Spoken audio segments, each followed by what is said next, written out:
Assalamualaikum warahmatullahi wabarakatuh. Di sini kami dari kelompok 2 ingin mempresentasikan hasil kerja kelompok kami yang bertemakan Garis Besar Sejarah Perekonomian Indonesia. Perkenalkan, nama saya Hadi Kusumandari dengan NPM 201331000113. Saya Salsa Agilia dengan nomor NPM 201331000120.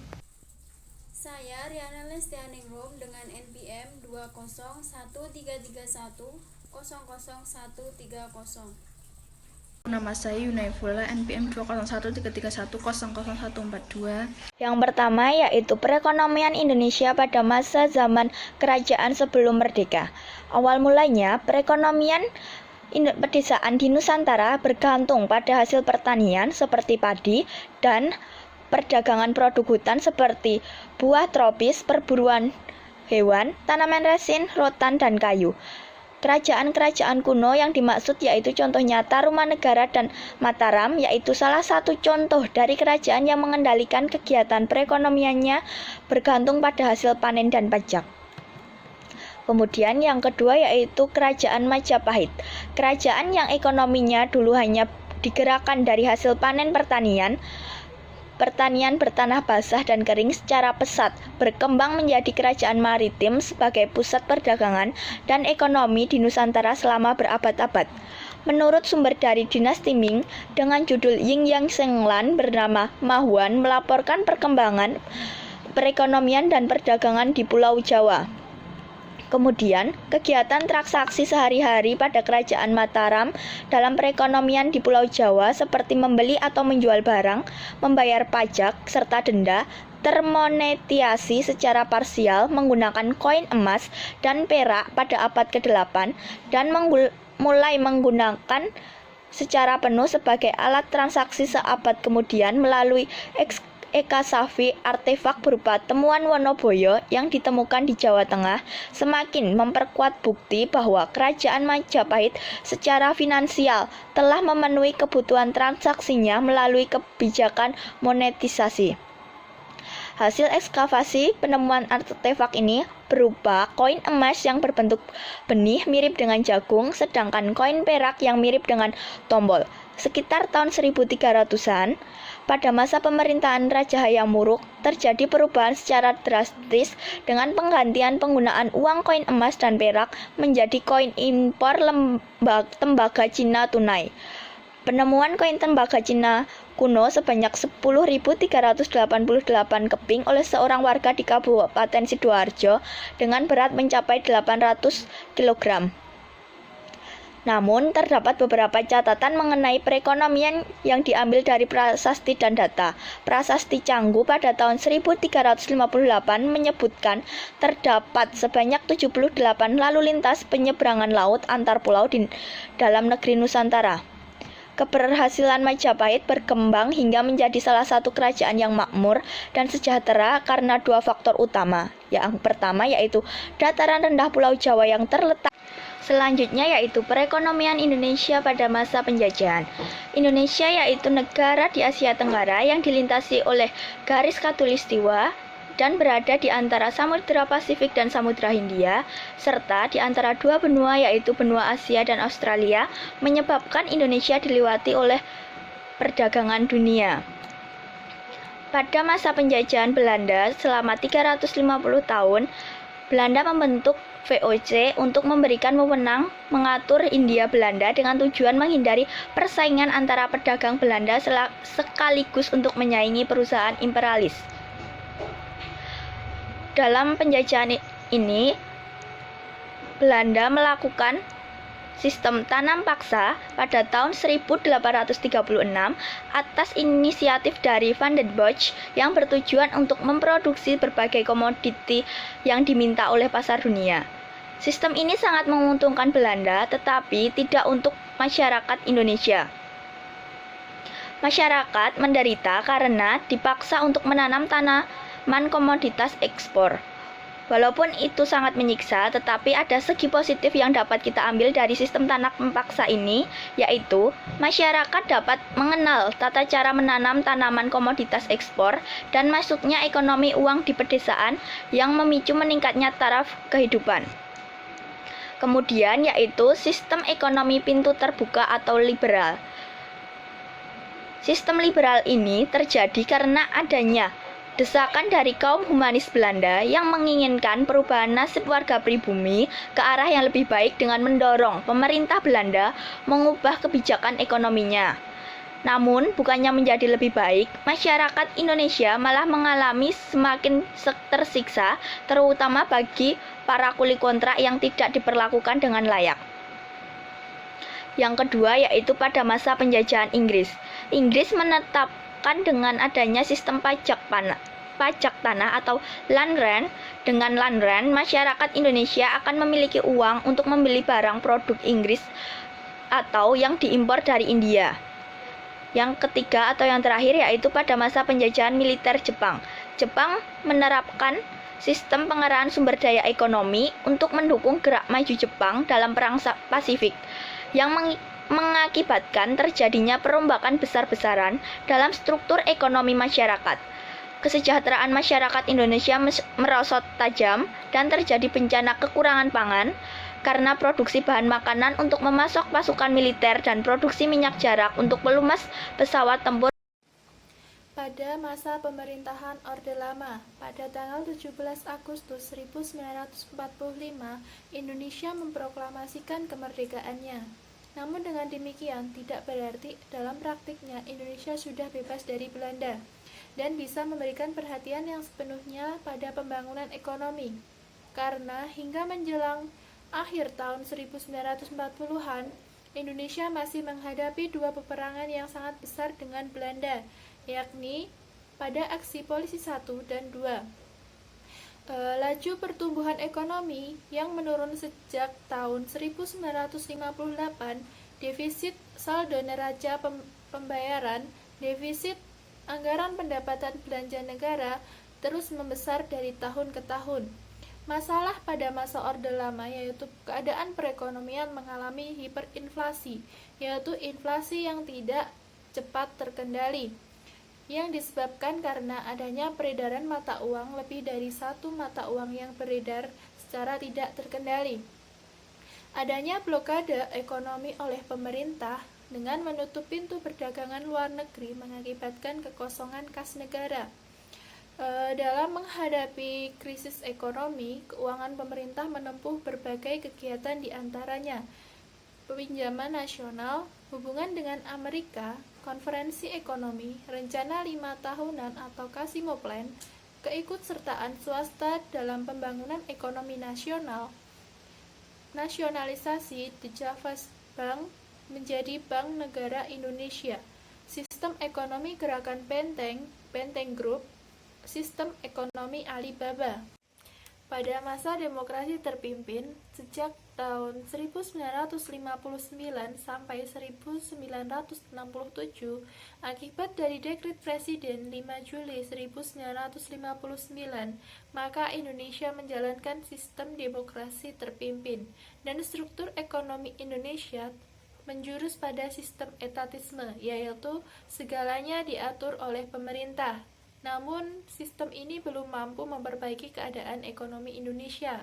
Akibatnya yaitu devaluasi, menurunkan nilai uang, dan semua simpanan di bank di atas 25.000 dibekukan.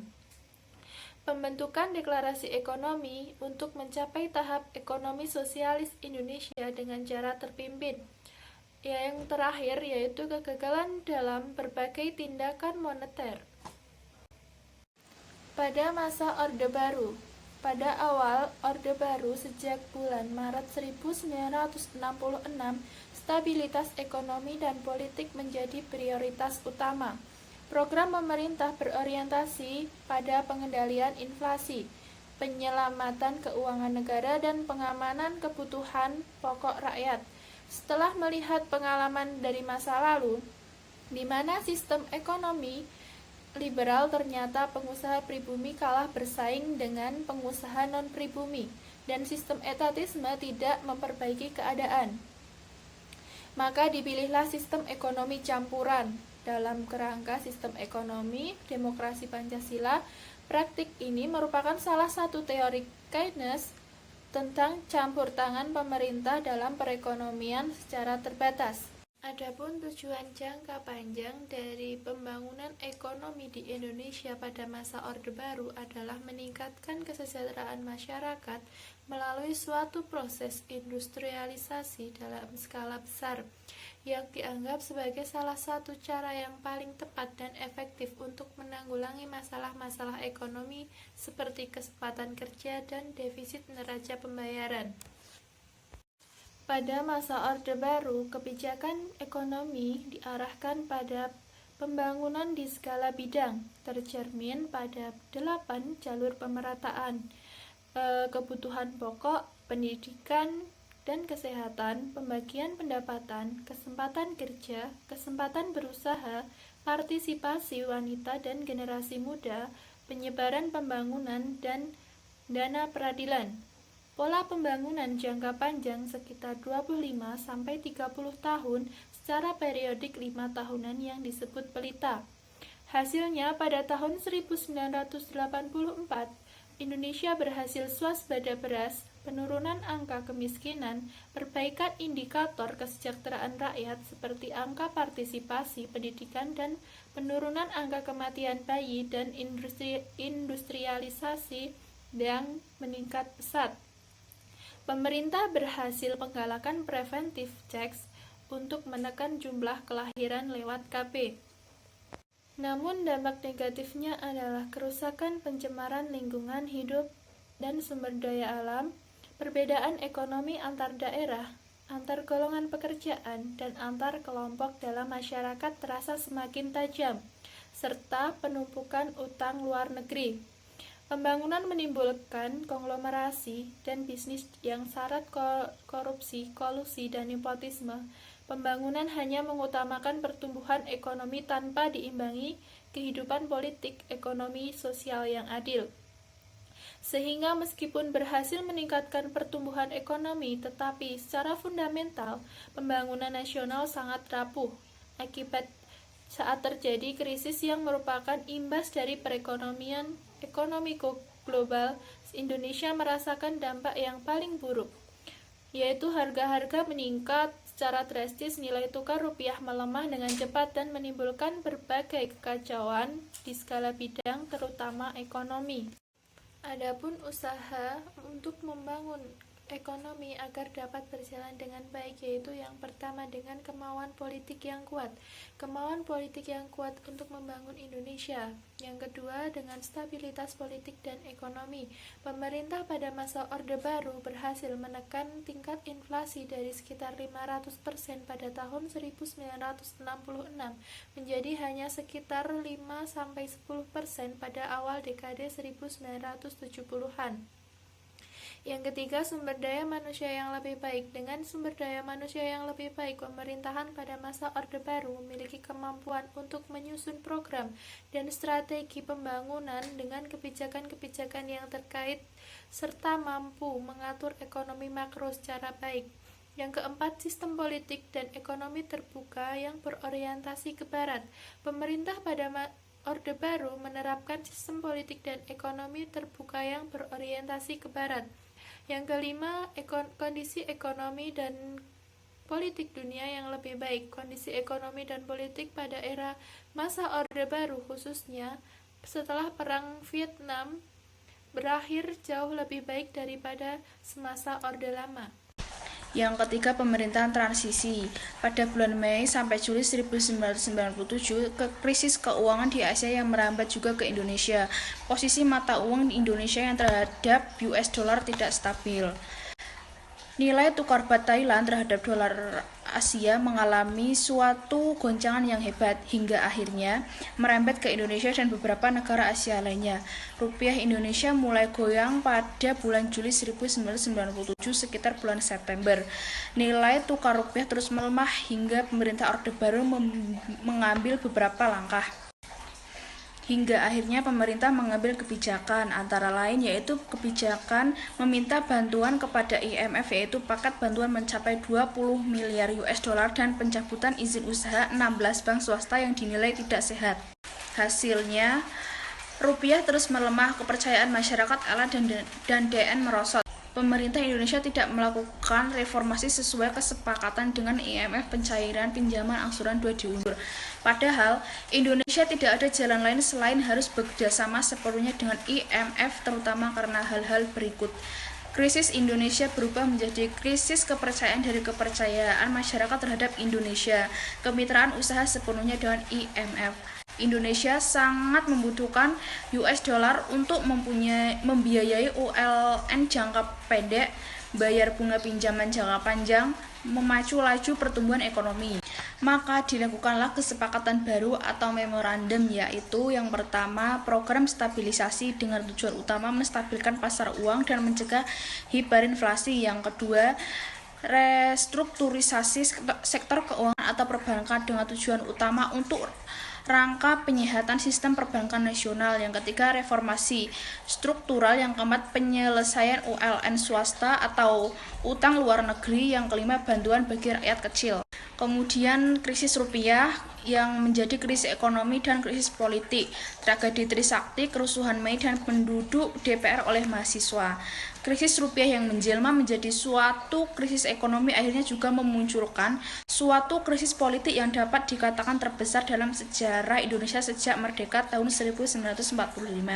Krisis politik tersebut diawali dengan penembakan oleh tentara 4 mahasiswa Universitas Trisakti, tepatnya tanggal 13 Mei 1998 yang dikenal dengan sebutan tragedi Trisakti. Kemudian pada tanggal 14 dan 15 Mei, kota Jakarta dilanda suatu kerusuhan yang juga dapat dikatakan paling besar dan paling sadis yang pernah dialami Indonesia. Setelah kedua peristiwa tersebut, gerakan mahasiswa sebelumnya sudah berlangsung semakin gencar.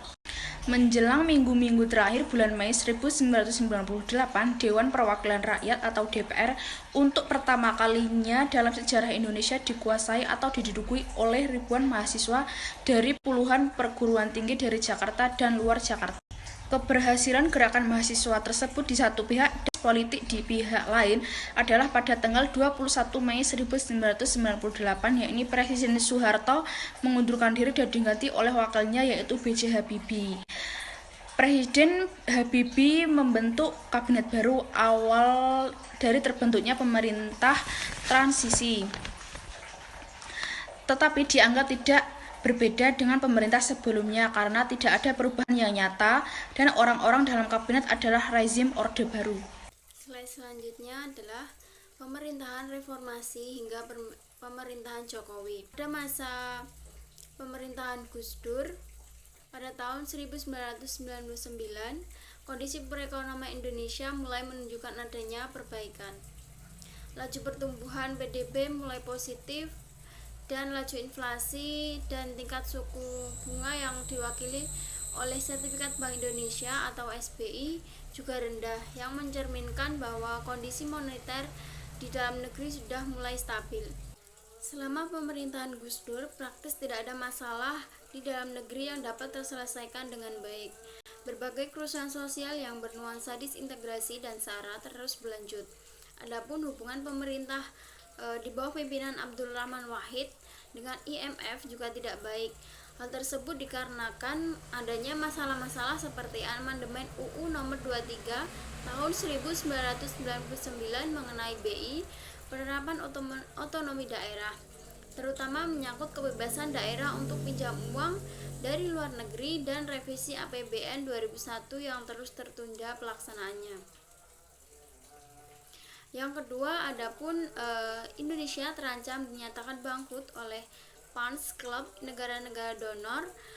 Bahkan Bank Dunia juga sempat mengancam akan menghentikan pinjaman baru jika kesepakatan IMF dengan pemerintah Indonesia macet. Ketidakstabilan politik dan sosial yang semakin surut selama pemerintahan Abdurrahman Wahid menaikkan tingkat country risk Indonesia. Hal ini ditambah lagi dengan buruknya hubungan antara pemerintah Indonesia dengan IMF yang membuat pelaku-pelaku bisnis termasuk investor asing menjadi enggan melakukan kegiatan bisnis atau menanam modalnya di Indonesia. Bahkan lembaga pemeringkat International Moody Investor Service mengonfirmasi bertambah buruknya resiko negara Indonesia. Fenomena makin rumitnya persoalan ekonomi ditunjukkan oleh beberapa indikator ekonomi. Adapun yang pertama yaitu pergerakan indeks harga saham gabungan atau IHSG antara 30 Maret tahun 2000 sampai 8 Maret 2001 menunjukkan tren pertumbuhan ekonomi yang negatif. Kemudian indikator yang kedua yaitu menggambarkan rendahnya kepercayaan pelaku bisnis terhadap pemerintah Gus Dur dengan pergerakan nilai tukar rupiah terhadap dolar AS. Pada bulan April tahun 2001, nilai tukar rupiah semakin merosot, sempat menyentuh 12.000 per dolar AS. Hal tersebut berdampak negatif bagi Indonesia. Ya, adapun yang pertama yaitu perekonomian Indonesia masih sangat tergantung pada impor, baik untuk barang-barang modal dan pembantu, komponen dan bahan baku maupun barang-barang konsumsi. Untuk yang kedua yaitu ULN Indonesia dalam nilai dolar AS baik dari sektor swasta maupun pemerintah sangat besar. Slide selanjutnya yaitu pada masa pemerintahan Megawati.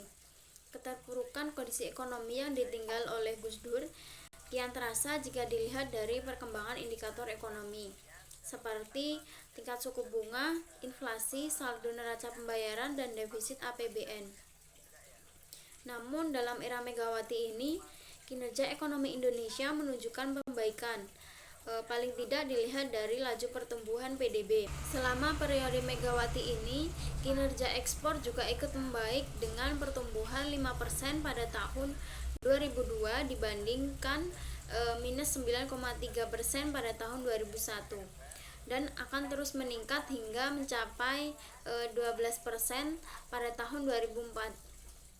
Namun neraca perdagangan atau NP yakni saldo ekspor impor barang maupun transaksi berjalan atau TB sebagai presentasi dan PDB mengalami penurunan. Selanjutnya yaitu pada masa pemerintahan Presiden Susilo Bambang Yudhoyono atau SBY.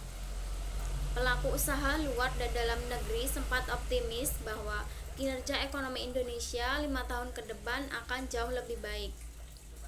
Namun, pada pertengahan kedua tahun 2005, ekonomi Indonesia diguncang oleh dua peristiwa yang tak terduga, yaitu naiknya harga BBM di pasar internasional dan melemahnya nilai tukar rupiah terhadap dolar AS. Dan menjelang akhir masa jabatan SBY periode pertama yang berakhir pada tahun 2009, perekonomian Indonesia mengalami dua guncangan eksternal, yaitu kenaikan harga minyak mentah, harga pangan di pasar global. Selain itu, pada periode tahun 2008 sampai 2009 terjadi krisis ekonomi global yang berawal dari krisis keuangan di AS dan merembet ke sejumlah negara maju lainnya seperti Jepang dan negara-negara di zona Euro yang pada akhirnya mengakibatkan suatu resesi ekonomi dunia. Selanjutnya, guncangan terakhir yang cukup serius yang dihadapi pemerintahan SBY pada tahun 2013 adalah depresiasi rupiah. Depresiasi rupiah merupakan sebuah masalah yang sangat serius karena Indonesia sangat bergantung pada impor untuk semua jenis barang. Dalam merespon kondisi pada slide sebelumnya, pemerintah mengambil kebijakan ekonomi yang terdiri atas 4 kebijakan dalam satu paket yang disebut paket kebijakan penyelamatan ekonomi, yang sebenarnya adalah kebijakan bersama antara pemerintah, BI, dan Otoritas Jasa Keuangan atau OJK. Yang pertama yaitu memperbaiki defisit transaksi berjalan dan nilai tukar rupiah yang isinya secara umum menawarkan insentif fiskal bagi perusahaan-perusahaan berorientasi ekspor di industri-industri padat karya serta relaksasi kuota ekspor mineral. Kemudian yang kedua ada menjaga pertumbuhan ekonomi dan lapangan kerja. Yang ketiga, menjaga stabilitas harga dan inflasi dengan mengubah tata niaga dagang sapi dan hortikultura dari berbasis kuota menjadi berbasis harga. Yang keempat, yaitu mempercepat atau meningkatkan investasi dan aliran modal. Selanjutnya yaitu pada masa pemerintahan Presiden Joko Widodo. Pada hari Senin, tanggal 20 Oktober 2014, di gedung DPR MPR Jakarta, Joko Widodo dilantik sebagai Presiden Indonesia ke-7 dengan wakilnya Yusuf Kala. Pasangan Joko Widodo-Yusuf Kala pada waktu itu sudah merancang 9 agenda prioritas yang disebut Nawacita. Adapun ke-9 program tersebut yaitu yang pertama, menghadirkan kembali negara untuk melindungi segenap bangsa dan memberikan rasa aman pada seluruh warga negara. Yang kedua, membuat pemerintah tidak absen dengan membangun tata kelola pemerintahan yang bersih, efektif, demokratif, dan terpercaya. Yang ketiga, membangun Indonesia dari pinggiran dengan memperkuat daerah-daerah dan desa dalam kerangka negara kesatuan. Yang keempat, menolak negara lemah dengan melakukan reformasi sistem dan penegakan hukum yang bebas korupsi, bermartabat, dan terpercaya. Yang kelima, meningkatkan kualitas hidup manusia Indonesia melalui Indonesia Pintar, Indonesia Kerja, dan Indonesia Sejahtera. Yang keenam, meningkatkan produktivitas rakyat dan daya saing di pasar internasional. Yang ketujuh, mewujudkan kemandirian ekonomi dengan menggerakkan sektor-sektor strategis ekonomi. Yang kedelapan, melakukan revolusi karakter bangsa melalui kebijakan penataan kembali kurikulum pendidikan nasional. Dan yang terakhir, memperteguh kebinekaan dan memperkuat restorasi sosial Indonesia. Presiden Joko Widodo atau lebih dikenal dengan panggilan Jokowi memberikan perhatian sangat serius terhadap pengembangan sektor pertanian. Keseriusan Presiden Jokowi dapat dilihat dalam sejumlah rencana besar atau kebijakan penting. Presiden Jokowi menargetkan swasembada pangan terutama beras sebagai makanan pokok, jagung, kedelai, gula, dan daging sapi. Pemerintah juga melakukan pengawasan secara ketat terhadap proses distribusi, khususnya beras di dalam negeri, dan mengembangkan sistem logistik pangan yang efisien dan efektif. Selain berfokus pada pertanian, pemerintahan Presiden Jokowi juga mengeluarkan banyak paket kebijakan ekonomi yang jumlahnya sudah mencapai 17 paket. Motivasi dari dikeluarkannya paket-paket tersebut yaitu karena ekonomi global yang masih lesu yang berdampak pada ekonomi nasional, antara lain ekspor non-migas di Indonesia yang cenderung menurun.